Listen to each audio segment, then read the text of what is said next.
¿Cuántos aviones se habrán tomado? Hablando de aviones, ¿le tenés miedo a volar? No, me ¿No? ¿Te gusta volar? ¿A todos les gusta acá Tampoco volar? eso, Avión. la voladora. No, pero no pasa nada. Te subís a un avión, disfrutás. Sí.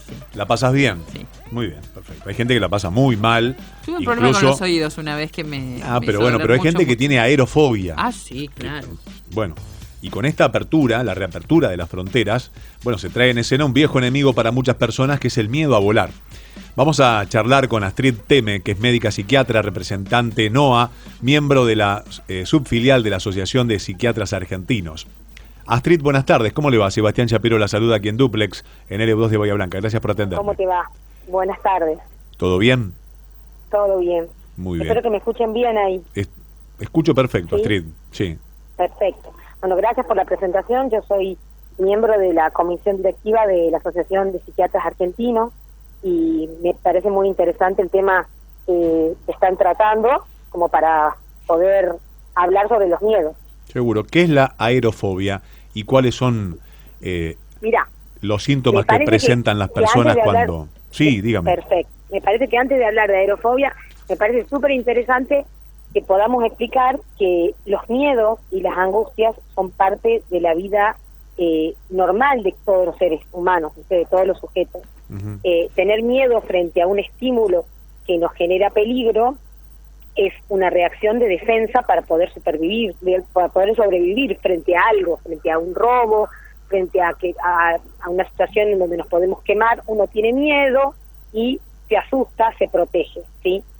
El problema es que el miedo se autolimita frente a una situación específica, y luego cuando se pasa esa situación específica de miedo, uno puede volver a la normalidad. El problema está en cuando el miedo es exagerado, irracional, ¿sí? Y uno empieza a generar síntomas psíquicos y físicos que le generan angustia y lo invalidan frente a esa situación. Uno puede estar frente a un trastorno de ansiedad específico como la fobia, ¿sí? ¿Qué episodios, Astrid, pueden haber sufrido las personas que luego presentan este tipo de miedos?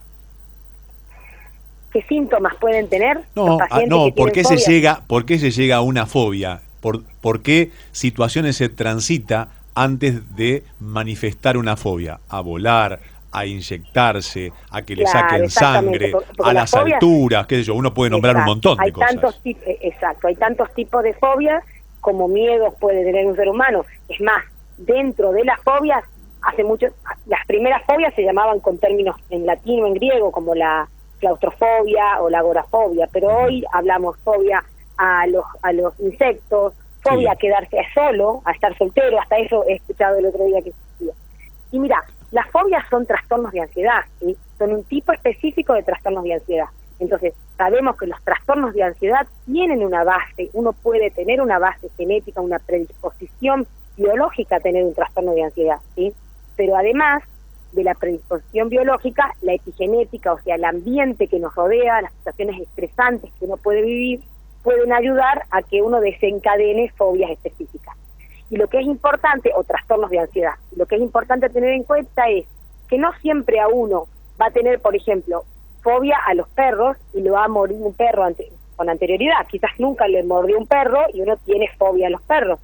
Lo que pasa es que uno puede proyectar un miedo sobre algo que genera esta fobia, pero tiene un trasfondo anterior con alguna situación traumática que haya vivido la persona y que ponga en ese perro el miedo a otras cosas. Entonces la aerofobia, que es el miedo a volar, generalmente es un miedo irracional. La fobia, digamos, a volar es un miedo irracional que uno entiende, el paciente entiende que no es real, que los aviones son algo seguro y está comprobado, digamos, científicamente que volar en vuelos comerciales es totalmente seguro, incluso más seguro que los terrestres, pero el paciente no puede controlar esa situación y empieza a tener síntomas físicos y psíquicos de ansiedad, ¿sí? Con falta de aire, con sensación de que va a perder el control, taquicardia, sudoración, ¿sí? Etcétera. Además de el hipercontrol, ¿sí? La hipervigilancia, empieza a controlar a los tripulantes del vuelo, cómo se están comportando, qué conductas tienen, como predeterminando qué qué situación puede pasar para que el vuelo empiece a andar mal, digamos. Sí, sí, una alerta permanente de que todo va a ir mal y que se va a sufrir la peor de las catástrofes. ¿Cómo se trata? Porque los pacientes ansiosos están en alerta permanente, ¿sí? Claro. La ansiedad es una situación específica que uno va a estar en alerta frente a algo. El problema es cuando uno está en alerta permanente. Y muchas veces las fobias generan alerta permanente a estas fobias específicas, como es el avión. ¿Cómo se trata? Y mira, sí, vuelvo a decirte, si es solamente miedo y se autolimita y una persona después puede continuar con su vida sin que esto sea invalidante y genere un sufrimiento en la persona por un tiempo prolongado, si esto se autolimita, pasa. Y uno podría hacer técnicas de meditación, técnicas de relajación, mindfulness, pensar que todos atravesamos todo el tiempo situaciones de miedo y situaciones de alerta en las que tenemos que tratar de atravesarlas de la mejor manera posible, sabiendo que van a pasar, ¿sí? Si esto no ocurre, se pueden tratar ya sea con psicoterapia, ejemplo, una de las más con mayor evidencia, la cognitiva conductual, y si no también con psicofármacos, ¿sí? Siempre teniendo en cuenta que los médicos psiquiatras somos médicos clínicos y estamos para escuchar. Entonces, lo importante es la consultar para que el médico te pueda escuchar y ayudar y acompañar en este proceso para ver si es patológico o no. Y si es patológico, recibe tratamiento y el paciente puede estar muy bien, evolucionar favorablemente. Es recomendable, le digo porque esto lo viví en un vuelo. Le cuento la situación. Sí, sí. Un vuelo de unas 12 horas más o menos. Entonces se siente una persona al lado, hola, ¿qué tal? Etcétera. Empezamos una charla amistosa y en un momento me dice, bueno, mira, yo ahora me voy a tomar una pastilla porque la paso mal volando y me voy a dormir profundamente. Cualquier cosa despertame. Se tomó la pastillita y a los 5 minutos estaba en un sueño más que profundo.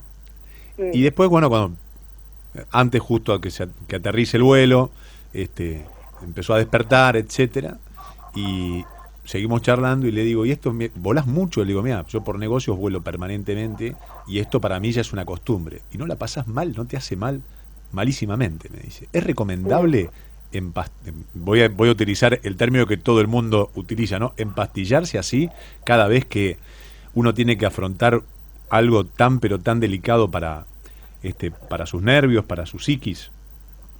Mirá, Sebastián, primero me tuteas para que lo hablemos más cómodamente, porque a mí también, yo también tengo miedo. Una cuestión de respeto, radio, generalmente no tuteo, pero bueno, en este caso, como me estás otorgando el permiso, con todo gusto. Adelante, Astrid, decime. Mira, lo que yo primero, claramente vas a saber que te voy a responder que no es recomendable que ninguna persona se automedique y que para eso uno debe consultar a un médico. Siempre es importante, a mí me encanta aclarar, porque la gente muchas veces no tiene muy en claro la diferencia entre lo que es un psiquiatra y un psicólogo. En este caso, nosotros los psiquiatras somos médicos, y los médicos estamos para hacer diagnósticos y tratamientos de posibles enfermedades que pueda tener el paciente o no. Entonces, si el paciente tiene una enfermedad, un trastorno de ansiedad o una fobia específica a volar, entonces se verá si se requiere de una psicoterapia que puede estar hecha por un psicólogo claramente, o de un tratamiento además farmacológico. Entonces, la automedicación nunca en ninguna persona. Pero ¿sabes qué me parece sumamente importante? Ya que vos me decís, esta persona que en 4 o 5 minutos tiene efecto con una pastilla vía oral, que sabemos que nunca va a hacer efecto una pastilla en 4 o 5 minutos, porque generalmente va a tardar una medicación en actuar por vía oral 40 minutos. Hay un ejemplo, hay una situación totalmente opuesta a las fobias, que serían los miedos exagerados e irracionales frente a algo, más allá de que el sujeto sepa que eso es irracional y que no tiene lógica. Entonces, eso sería un extremo, ¿sí? El miedo a algo específico. Hay otra situación que se llaman los soteros, y que me parecen sumamente importantes, y justo con este ejemplo. Los soteros son los amuletos, los talismanes, los rituales, ¿sí? Las tradiciones que tienen algunas personas para aferrarse a un objeto, poniéndole a ese objeto el poder de que nos va a proteger, ¿sí? Todos podemos tener eso, y eso puede ser totalmente habitual y o normal en las personas, ¿sí? Por ejemplo, un anillo que me proteja para enfrentar algo. Siempre y cuando esa situación esotérica no me genere angustia, invalidez en mi vida, que yo no pueda estar sin eso para poder relacionarme o manifestarme en alguna situación, también es normal. Entonces, si vos me decís, este chico que viajaba frecuentemente, se tomaba una pastilla que le hacía efecto en 4 minutos, lo podríamos tomar como un amuleto o una cábala. Más que digo 4 ritual, minutos por más que decir, algo real. te digo 4 minutos por decir un tiempo en el pero cual digo, él se dormía. no, a ver, alguien cierra los ojos como para ayudar a inducir el sueño o estar tranquilo y bueno, al rato Claro, al rato tenía ese respirar profundo del sueño, ¿no? Claro, pero digo, seguramente esta persona lo que logró con esta pastilla, más allá que después la pastilla hizo efecto y lo sedó y le dio el efecto adverso que vos me contabas, era que a través de una meditación que él hacía, pudo lograr la tranquilidad. Entonces digo, quizás si uno medita o hace una técnica de relajación, siempre y cuando no tenga realmente una enfermedad, pueda lograr tranquilizarse frente a un vuelo. Y todos podemos tener miedo. A ver, todos hemos subido a vuelos donde el avión se mueve y uno tiene miedo. Hasta ahí está todo bien. El problema es si uno realmente tiene una enfermedad y lo grave en automedicarse y tener los efectos adversos que vos contás de este paciente. Me preguntan una persona por aquí, ¿el vértigo entra dentro de lo que están conversando? Y sí, probable, a ver, no sé si el vértigo, porque el vértigo es un síntoma, ¿sí? Como la cefalea, el dolor de cabeza es un síntoma, pero sí yo te puedo decir que el miedo a las alturas puede provocar vértigo. Entonces el miedo a las alturas, si es algo desproporcionado y me limita la vida, entra dentro de una fobia. Y si es solo miedo, se autolimita a cierta situación específica. Es como cuando uno es chico, yo siempre lo comparo con esto. Cuando somos chicos, si dormís de noche en la oscuridad y en la mesa, en la cama o en la silla que te acompañan en tu cama, hay ropa, en la oscuridad uno se imagina un montón de cosas. Los miedos hacen que uno se imagine muchísimas cosas. Lo que siempre hay que tener en cuenta es que si uno prende la luz, ve lo que hay en realidad. Entonces, me parece que frente al miedo hay que tratar de meditar, relajarse y enfrentar la situación con la mayor tranquilidad que uno pueda, porque hay que atravesarla. Todos los días uno puede transcurrir esas situaciones que también son normales. El miedo es normal. Frente a un miedo exagerado e irracional, sí consultar a un médico o a un psicólogo como para ver si hay una patología. Astrid, gracias por atenderme, por estos conceptos tan claros y la charla tan valiosa.